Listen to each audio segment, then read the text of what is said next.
Safe exit, safe এক্সিটের কথা তো আমরা বলেছিলাম শেখ হাসিনার আমলে, যে আপনি যে অন্যায় করছেন, আপনি যেভাবে নিপীড়ন নির্যাতন করছেন, আপনি যেভাবে গণতন্ত্রকে ধ্বংস করেছেন, আপনি নির্বাচন কমিশনকে ধ্বংস করেছেন, আপনার রাজনীতিতে আপনি আপনার সরকারকে টিকিয়ে রাখার জন্য, গদি রক্ষা করার জন্য বিরোধী রাজনৈতিক নেতা কর্মীকে অদৃশ্য করছেন, বিচার বহির্ভূত হত্যা করছেন, ক্রস ফায়ার দিচ্ছেন।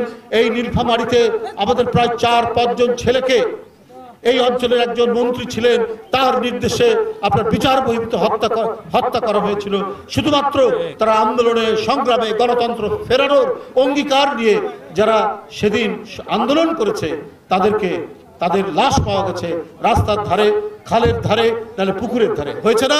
এই নীলফামারীতেই তো ঘটনা হয়েছে।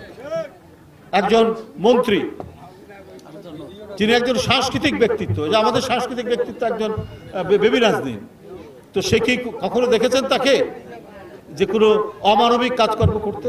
আপনি দেখেননি। বা আমাদের যারা বিএনপির নেতৃত্ব যারা আছেন, গফুর ভাই, শাহিন এবং আরও যারা আছেন, তারা দেখেছেন কত বর্ষিয়ান মানুষ, একজন অধ্যাপক মানুষ, তারা বিএনপি এখানে পরিচালনা করে। তারা এই বিএনপির এত দুঃখ, এত যন্ত্রণা, এত নির্যাতন সহ্য করার পরও তারা বিএনপির নেতৃত্ব তারা দিয়ে গেছে, কাজ করে গেছে। কিন্তু আমরা সে সময় বলেছি যে আপনি যে এত অত্যাচার করছেন, আপনি কি আপনার সেফ এক্সিট চিন্তা করে রেখেছেন? এখনো সময় থাকলে একটা সেফ এক্সিট নেন। তো আজকে যিনি বলছেন তিনিও সরকারের একজন উপদেষ্টা ছিলেন, তো তাকে তো চিন্তা করে বলতে হবে কার সেফ এক্সিটের কথা বলছেন।